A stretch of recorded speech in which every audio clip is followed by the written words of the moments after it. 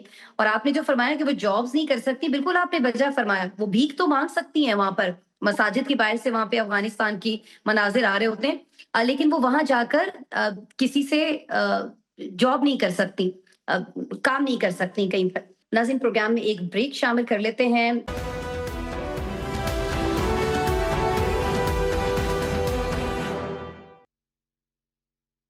Welcome back جی. Break پر جانے سے پہلے ہمارے ساتھ بریگیڈیئر ریٹائرڈ حارث نواز صاحب موجود تھے. ہم ان سے گفتگو کر رہے تھے کچھ افغانستان کے معاملات کے حوالے سے. آپ کو معلوم ہے کہ اسلام آباد میں یہ جو اسلام آباد ٹاکس ہونے جا رہے ہیں اس کی وجہ سے بہت ساری جگہوں پر انٹرنیٹ کنیکٹیوٹی میں بھی کچھ نہ کچھ مسائل آ رہے ہیں.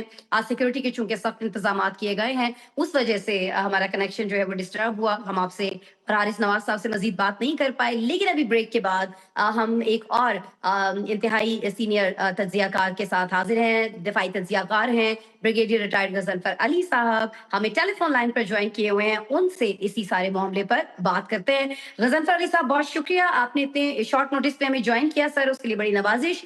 سر یہ فرما دیجیے کہ ہم بریک پر جانے سے بات کر رہے تھے, گلبدین حکمت یار صاحب نے جو ایک بڑا مطالبہ کر دیا ہے طالبان عبوری حکومت سے کہ ملک کے اندر انتخابات کرائے جائیں, اور جو ایک وسیع البنیاد حکومت قائم کرنے کا وعدہ کیا گیا تھا 2021 میں, اس وعدے پر عمل درآمد کیا جائے. سر آپ کو لگتا ہے کہ یہ وقت مناسب ہے اس مطالبے کے لیے, کیونکہ وہاں تو الیکشن کمیشن ہی نہیں ہے.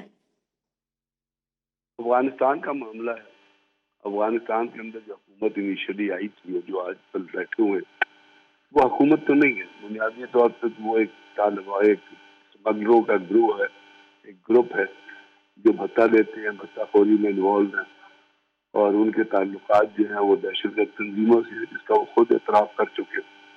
ان کا جو انٹیریئر منسٹر ہے, فارن منسٹر ہے, وہ اپنے انٹرویو میں بارہا کہہ چکا ہے کہ ہمارے درمیان ٹی ٹی پی موجود ہے, لیکن ساتھ وہی کہتا ہے لیکن وہ ٹی ٹی پی جو ہے وہ تو مہاجرین ہے, تو ہم نے ان کو مہاجرین ہے تو ہم نے ان کو وہ بنا دی ہوئی ہے.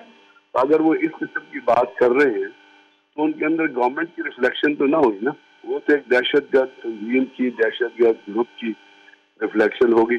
ان کو جس طرح بھی ہو وہاں سے ہٹانا ضروری ہے, کیونکہ جب وہ آئے تھے تو یہ میری اور آپ کی بات نہیں ہے, یہ انہوں نے اس چیز کو ایکسیپٹ کیا تھا کہ افغانستان کے اندر ایک وسیع البنیاد آل انکلوسیو گورنمنٹ جو ہے وہ قائم کی جائے گی. اب وہ آل انکلوسیو گورنمنٹ نہیں آئی.